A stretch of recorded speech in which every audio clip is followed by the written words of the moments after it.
Assalamualaikum warahmatullahi wabarakatuh. Perkenalkan, nama saya Rema Salbangi Sukusuma dari Prodi Hubungan Masyarakat Universitas Negeri Jakarta.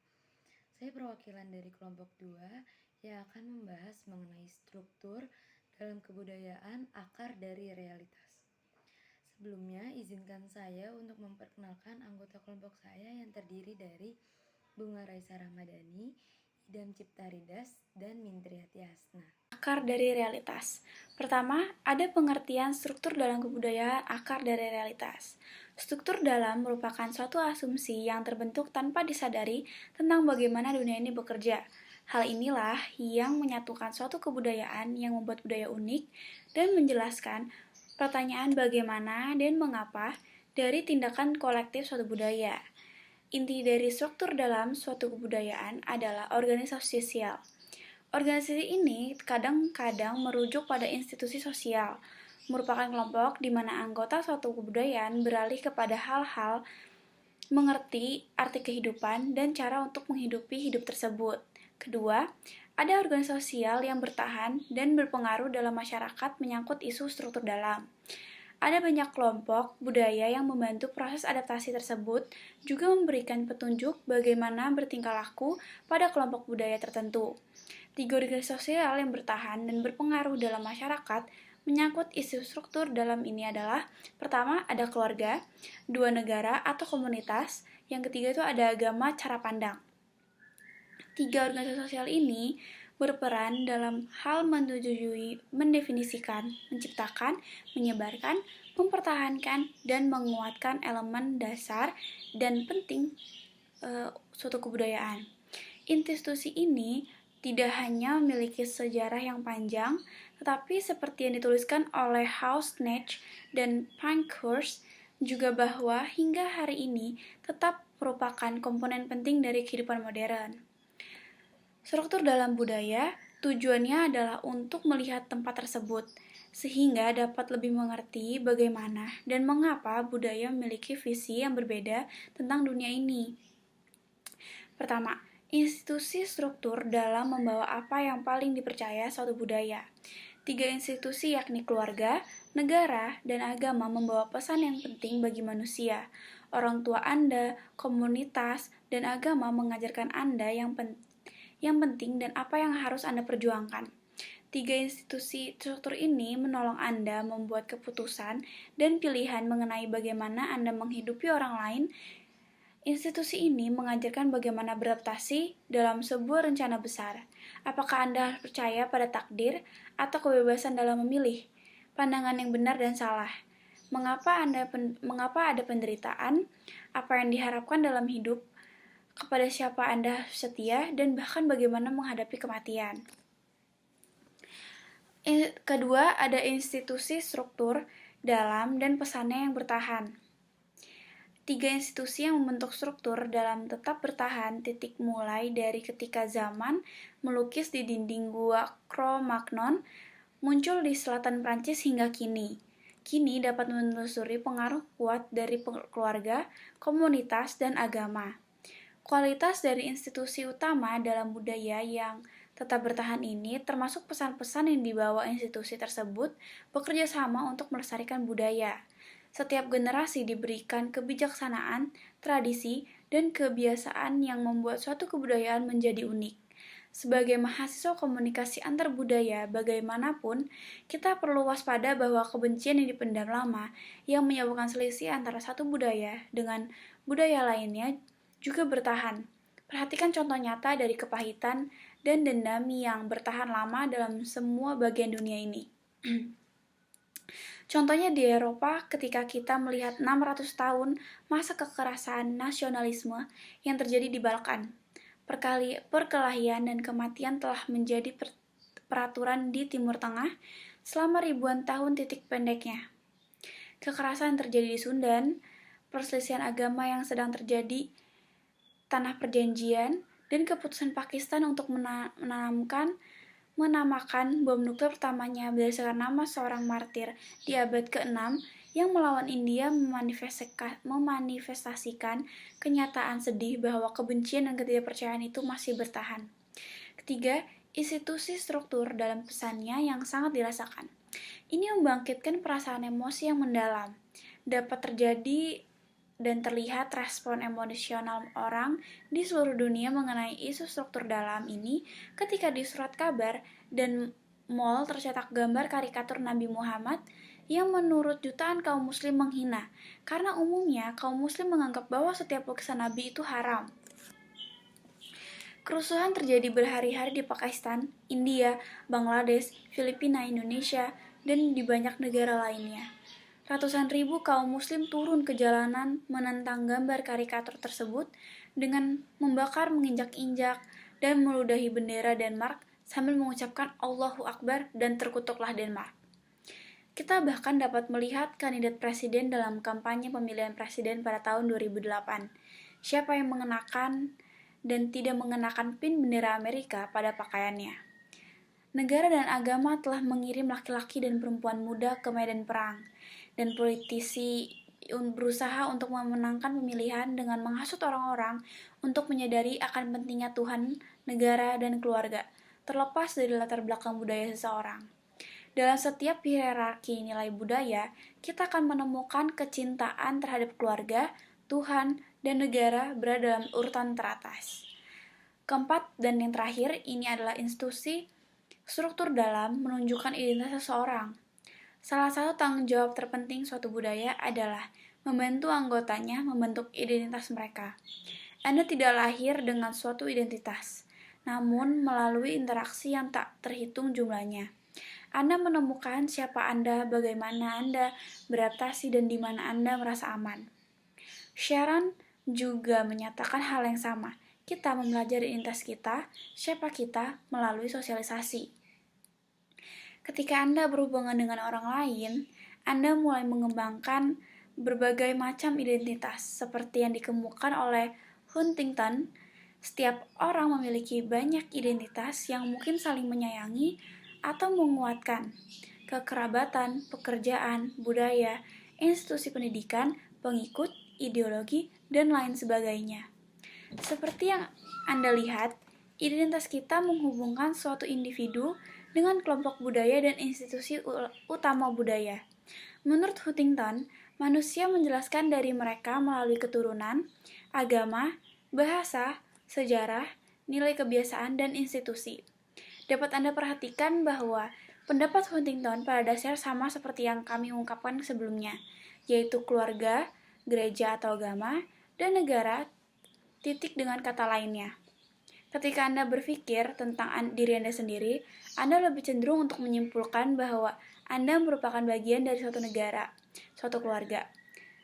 Misalnya, nama saya Jane Smith, bahwa Anda memiliki agama, saya beragama Kristen, dan bahwa Anda tinggal di Amerika Serikat, saya berasal dari Idaho.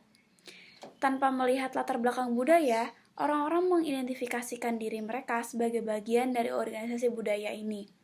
Titik identitas yang berbeda tersebut adalah penting dalam komunikasi antar budaya, karena menurut Gurdam, mereka dapat digunakan untuk mengidentifikasikan persamaan dan perbedaan dalam berperilaku, interpretasi, dan norma. Selanjutnya, saya akan membahas mengenai bentuk keluarga. Di sini saya akan membahas mengenai dua bentuk. Yang pertama ada keluarga inti, yang kedua ada keluarga besar. Nah, keluarga inti atau yang disebut nuclear family adalah keluarga yang terdiri dari ayah, ibu, dan anak-anak.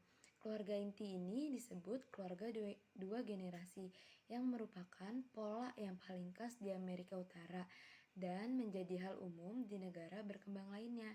Yang kedua, ada keluarga besar.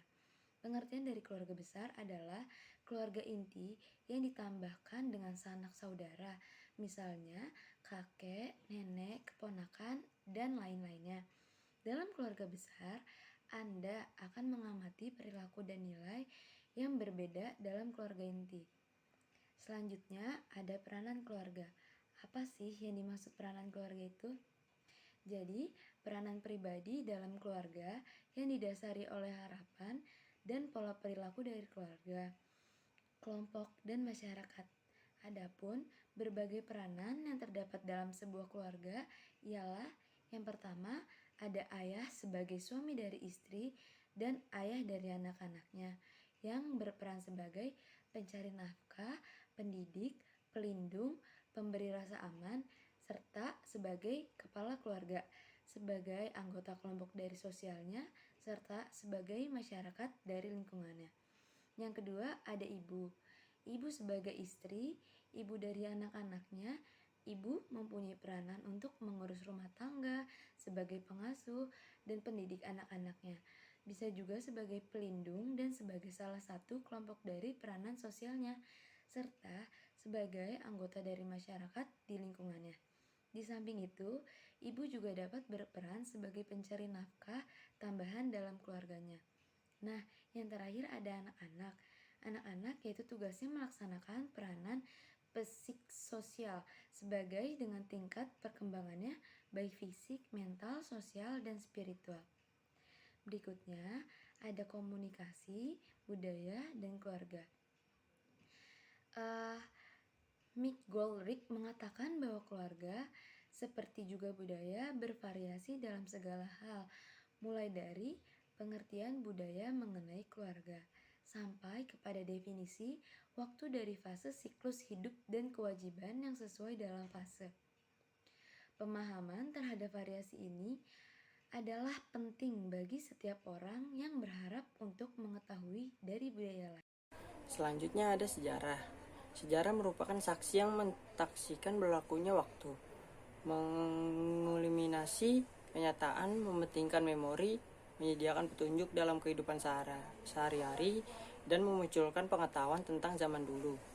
Ketika Anda menyadari bahwa kata budaya dapat dengan mudah digantikan dengan kata sejarah, keduanya merupakan saluran yang membawa pesan yang dianggap penting oleh suatu budaya.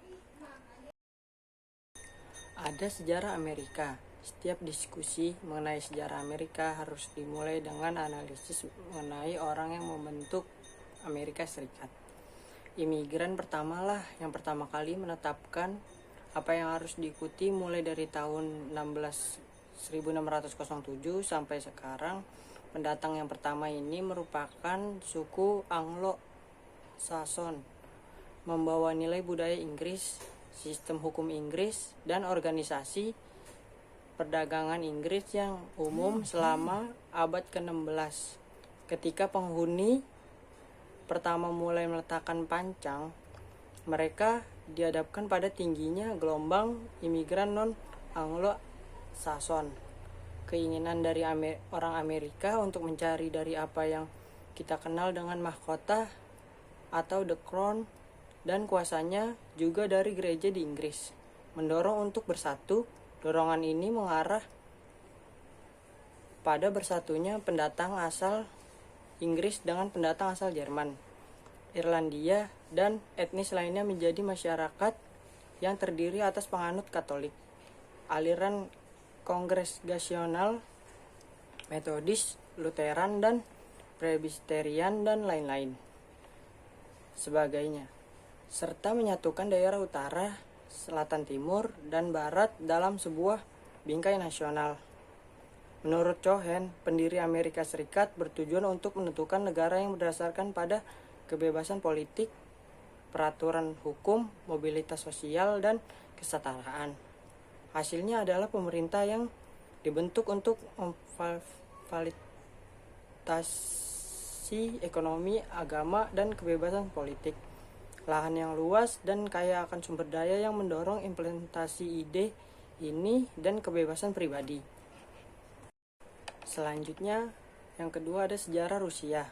Negara yang bekerja dalam Republik Uni Soviet, Federasi Rusia telah menjadi negara yang merdeka sejak Republik Uni Soviet dibubarkan pada tahun 1991. Orang Rusia seperti orang Eropa pada umumnya mengalami perang, penyiksaan, penderitaan selama ribuan tahun.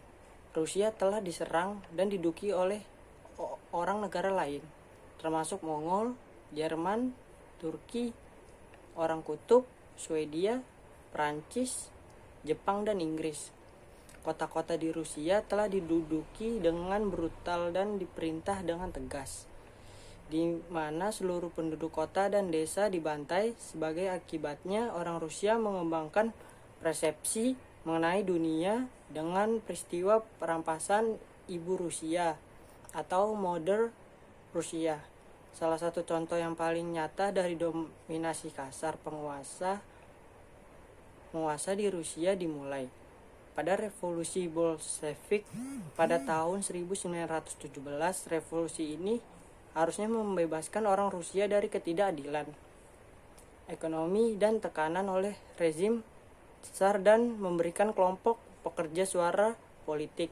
Namun sebagian besar negara hancur dan memberikan kelompok pekerja suara politik.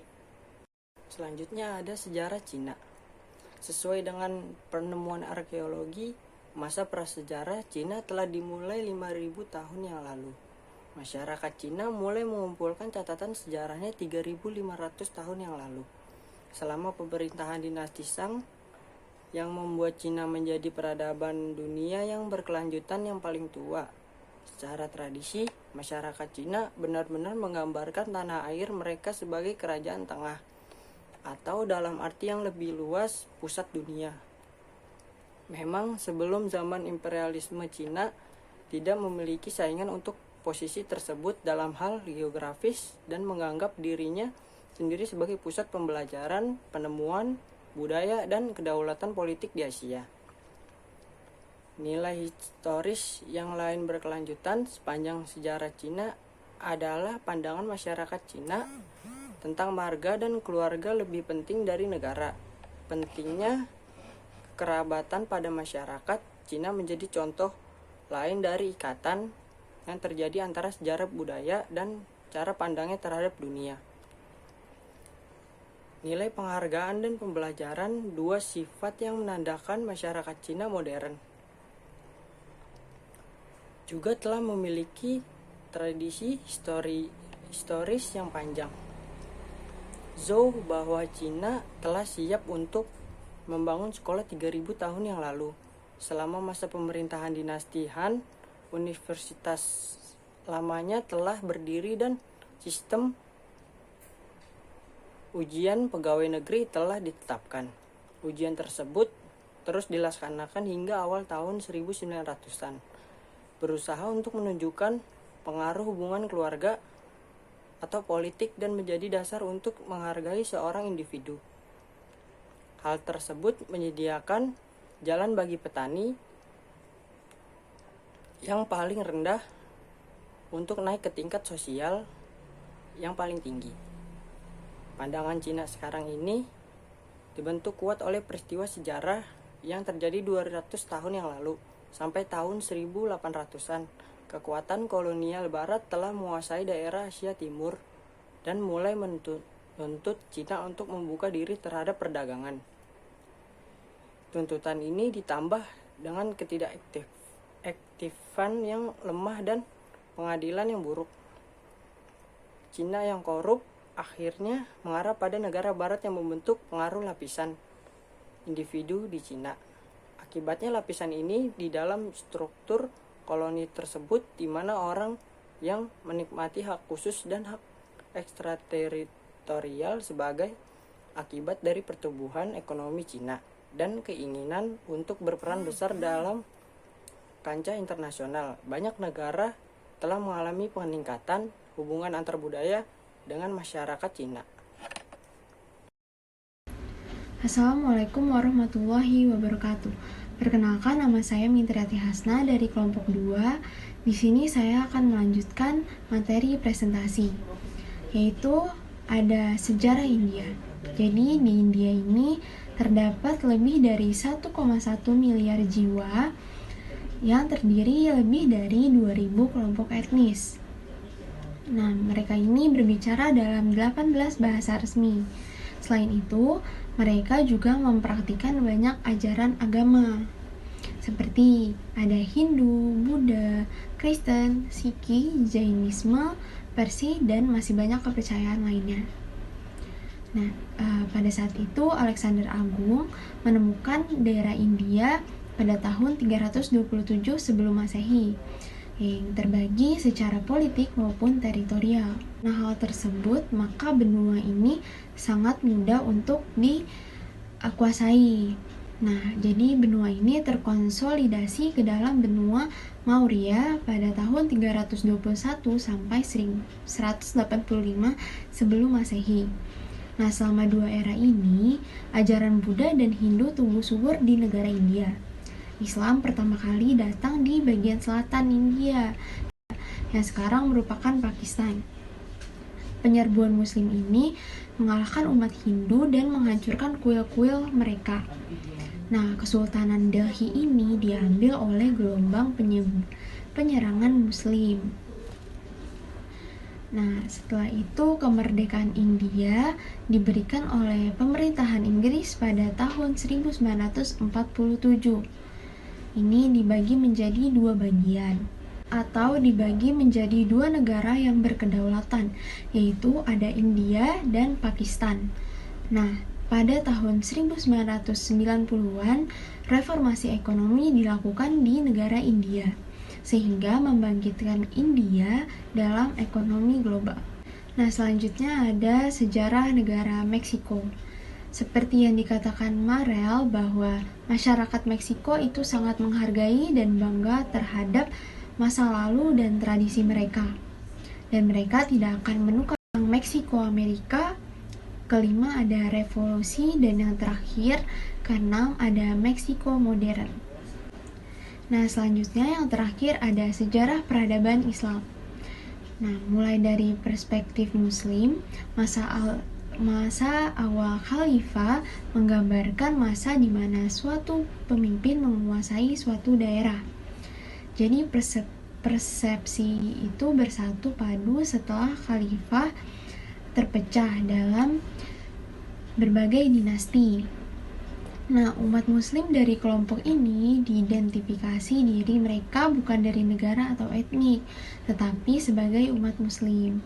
Namun, sejak kejatuhan pemerintahan Khalifah Ottoman pada tahun 1900-an, sejarah dunia Islam telah didominasi oleh hubungan dengan Barat, dan itu ditandai oleh perubahan dan transformasi berkelanjutan. Nah, oleh karena hal itu, maka menimbulkan keinginan beberapa kelompok dari umat Islam untuk mengembalikan masa kejayaan peradaban Islam. Nah, itu ditandai oleh menginstitusi kembali hukum, nilai, dan prinsip Islam yang keras dan melarang budaya. Sekian dari saya, terima kasih.